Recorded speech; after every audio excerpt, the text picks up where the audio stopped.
Welcome all. Today's top breaking news with Gitanjali from Bayan Times. YSRC MLA donates plasma at Kurnool. Kudumuru MLA Dr. Jay Sudhakar, who recently recovered healthy from coronavirus, has donated his plasma in the fight against COVID-19. The YSRC MLA reached the Kurnool GGH and donated his plasma as per the safety protocol in the presence of Additional Director of Medical and Education Dr. P. Chandrasekhar and Kurnool GGH Superintendent Dr. G. Narendranath Reddy. The hospital authorities and district administration have appreciated his gesture.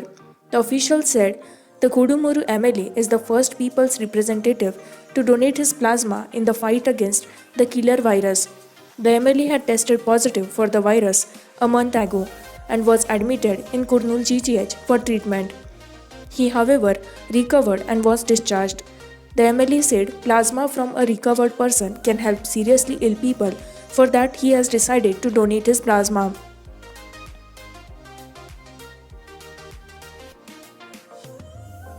Tension in agency areas. Tension prevailed in agency as Maoists have observed Martyrs' Week. The police heaved a sigh of relief as there were no incidents on the first day of the week. They, however, stepped up vigil and surveillance to check out any untoward incidents in agency during the Martyrs' Week. The police have deployed drones as part of surveillance. The police and Maoists exchanged fire on 3 occasions in the past 10 days. The police have intensified combing after reports of presence of Maoist leaders RK, Chalapati and Aruna in AOB. It may be mentioned that the Maoists have started observing Martyrs' Week in the memory of Charu Muzumdar, who died in police custody on July 28, 1972.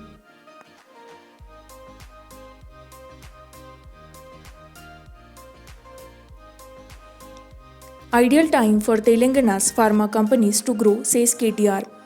IT and Industries Minister KT Ramarao said, the coronavirus pandemic has provided the pharma and life sciences sector in the state with an opportunity to fortify its position as a global force in the world of pharmaceuticals.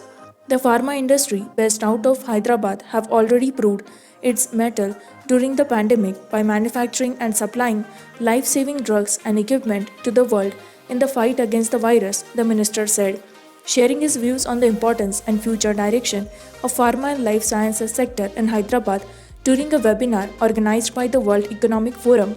The minister said Hyderabad had already established itself as a leading pharma destination in the tri and high world with projects like Genome Valley, which was the largest medical devices park in the country, and Pharma City, the largest pharma cluster in the world. It is a matter of pride that more than 30% of the world's vaccines are produced in Hyderabad. Companies like Bharat Biotech, which already has operations in Hyderabad, are forerunners in manufacturing vaccines in the fight against coronavirus. The opportunities available for growth of pharma and life sciences industries in the state are likely to increase further in future, he said.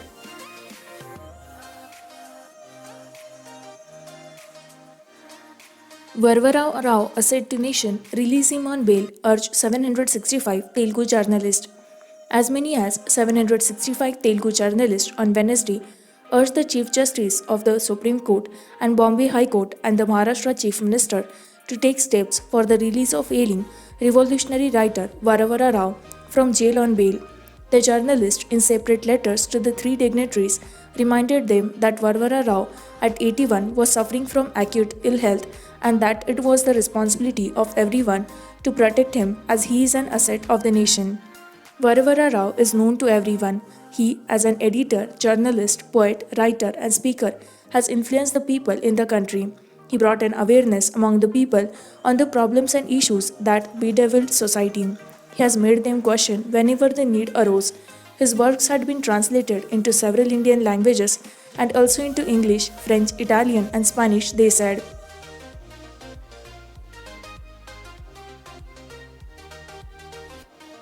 Telangana COVID-19 cases cross 58,000 mark.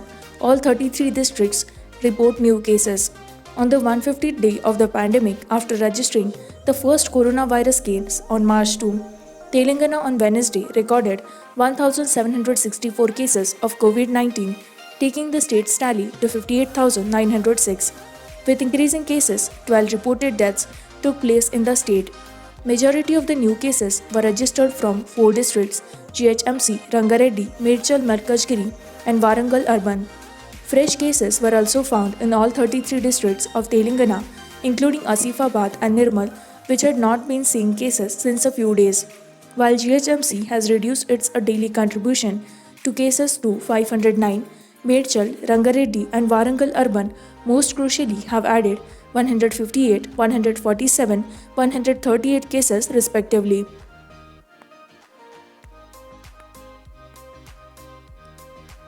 30 lakh beneficiaries to get house site pattas on August 15, CM Jagan Mohan Reddy. Chief Minister Y.S. Jagan Mohan Reddy has directed officials to prepare for house site patta distribution on August 15 and thereby finish all related works by August 10, stating that his government was spending Rs 22,355 crore for 30 lakh beneficiaries. He said layouts were developed in 66,842 acres and that the registration would be done in the name of women. Out of 1.50 crore families in the state, the government is providing house sites to 20% of them. Distribution of house sites on a large scale is being done for the first time in the state. No government has made such a spending. I am confident of getting a favorable verdict in the Supreme Court, he said. Out of the 66,842 acres required for the house sites, he said, government lands are spread over 25,462 acres. They are worth Rs 7,700 crore. Private lands are worth Rs 9,200 crore.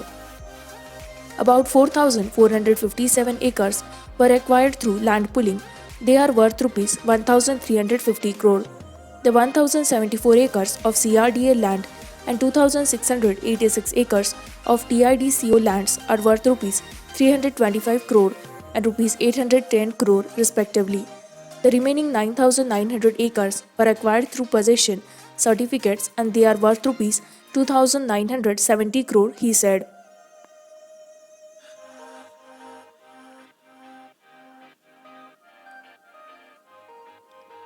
Warangal DCC urges government to convert MGMH into COVID-19 hospital.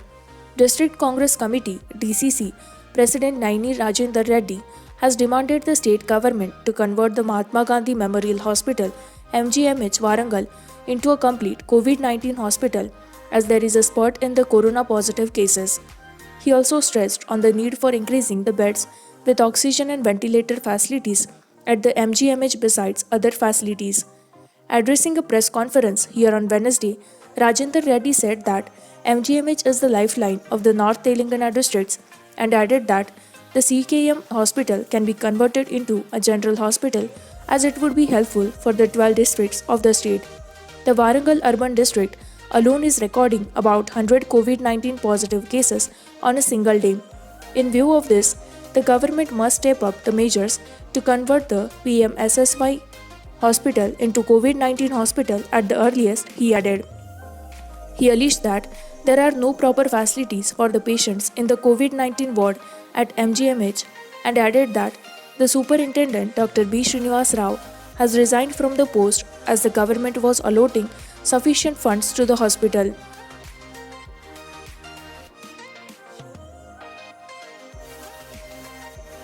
Don't attend Ram Mandir event as PM, OIC tells Modi.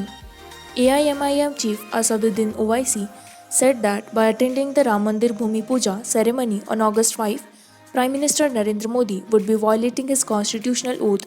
Speaking to the media here, Owaisi said, I have categorically said that Narendra Modi should not attend this event as Prime Minister. He can definitely attend it in his individual capacity. The PM also has the right to freedom of religion. But I want to know, does the government of India have a religion? The Hyderabad MP queried. The constitution categorically says that secularism is the basic tenet of the country. The government of India celebrates all religions, including those who do not believe in the religion. I am earnestly requesting him to not go in for this. In the last 6 years, he did not visit the makeshift temple. You represent 130 crore people. You do not represent one faith or one religion, Owaisi said.